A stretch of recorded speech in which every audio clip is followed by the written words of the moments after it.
धनगर आरक्षणाचा हा प्रश्न सरकारला सोडवण्यासाठी गेल्या 10 वर्षाची अवधी त्यांच्याकडे होता।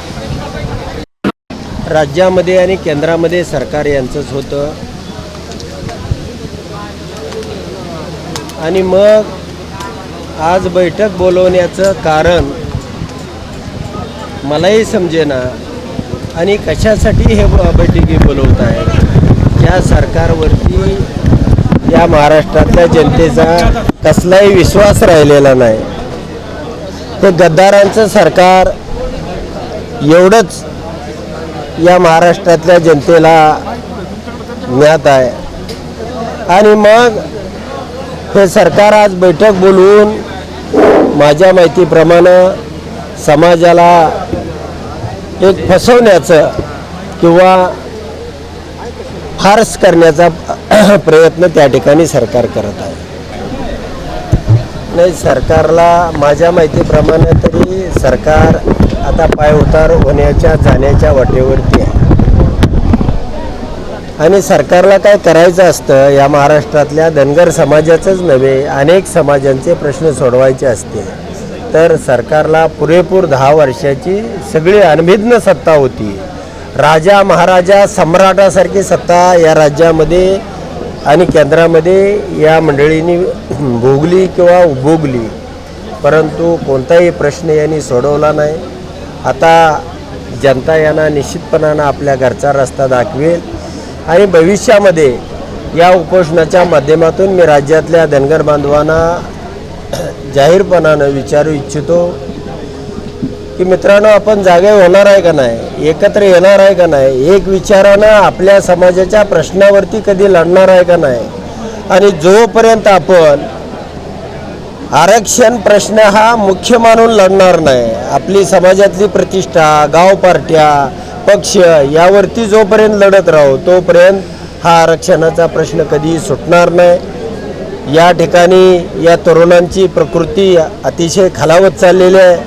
मला सरकारलाही इशारा द्यायचा आहे, तुम्हाला काय करायचं असलं बरं बोलं तर या महिन्याभराच्या आतमध्ये करा, अन्यथा तुम्ही घरपोच झालेलाच आहे। आणि या ठिकाणी मी राज्यातल्या धनगर बांधवांना या तुमच्या माध्यमातून सांगू इच्छितो की तुम्ही सगळेजण ताकदीनं पंढरपूरमध्ये या, आम्ही उद्या बसून त्या ठिकाणचा निर्णय करू आणि तुम्हाला दिवस कळवू। त्या ठिकाणी या पंढरपूरमध्ये विराट असं धनगरांचं रूप या ठिकाणी या सरकारला दाखवून दिलं। 60-70 वर्षामध्ये अनेक पक्षांनी सत्ता भोगलेली, मात्र या आरक्षणाचा मारेकरी कोण आहे नक्की? नाही, आरक्षणाचा मारेकरी हा माझ्या माहितीप्रमाणे जागृत समाज आमचा नसणं हाच या आरक्षणाचा मारेकरी आहे।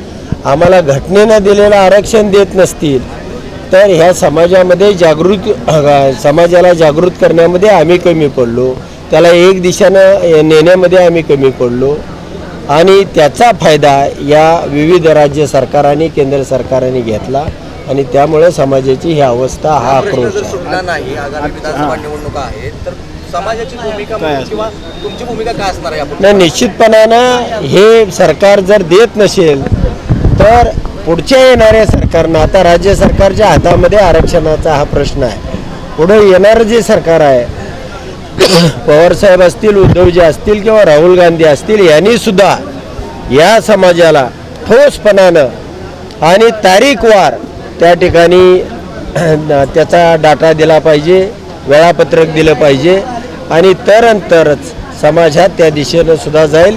नाहीतर गेल्या वेळेला वंचित, अमुक तमुक बऱ्याच पक्षामध्ये वेगवेगळ्यामध्ये भूमिका काय असणार? आजच्या बैठकीमध्ये तोडगा निघणारच नाही, तो फक्त फारसा आहे। त्या बैठकीमधून काही निघूच शकत नाही। यांची कॅपॅसिटी किंवा यांची जी मानसिकता आहे, मनोरुग्णता आहे, हे मला माहिती आहे, त्यामुळे यामध्ये काही निघू शकत नाही। पण उद्या आम्ही काय प्रमुख लोक बसून या पंढरीमध्ये धनगरांचं वादळ येणार एवढं मात्र नक्की सांग। 10 वर्षापूर्वी फडणवीसांवर विश्वास ठेवला समाजाने, आज 10 वर्षानंतर विश्वासघात झाल्यासारखं वाटतं? नाही, विश्वासघात झाल्यासारखं नाही, विश्वासघात जाणून बुजून केला। सत्तेवर आल्यानंतर सुद्धा केंद्रामध्ये राज्यामध्ये यांचं सरकार असताना सुद्धा या समाजाला गृहीत धरलं गेलं आणि या समाजाला आरक्षण देण्यासाठी अनेक मार्ग होते आदिवासीमध्ये सुद्धा अबकडं जसं आमच्या NT मध्ये आहे किंवा अजून कोणा त्या ह्याच्यामध्ये आहे SC मध्ये आहे अजून वेगवेगळ्या प्रवर्गामध्ये तसंही ST मध्ये करता आलं असतं.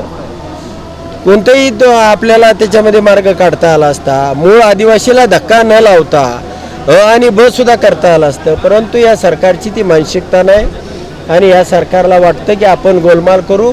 लाडक्या बहिणीसारख्या अशा छटछूट म्हणजे छछोर योजनेच्या माध्यमातून आम्ही समाजाला भुलवू गंडवू आणि इलेक्शन मारून नेऊ ही त्यांची कल्पना आहे. पवार साहेब देखील मुख्यमंत्री होते त्यावेळेस सुद्धा हा प्रश्न मार्गी लागला नाही. पवारने फसवणूक केली नाही म्हणायचं. नाही, पवार साहेबांनी अनेक पातळीवरती प्रयत्न केले. हे NT आरक्षण दिलेलं आहे ते पवार साहेबांनीच दिलं आणि हे ST मध्ये सुद्धा समाजाला समाविष्ट करण्यासाठी पवार साहेबांनी अनेक पातळीवरती प्रयत्न केले.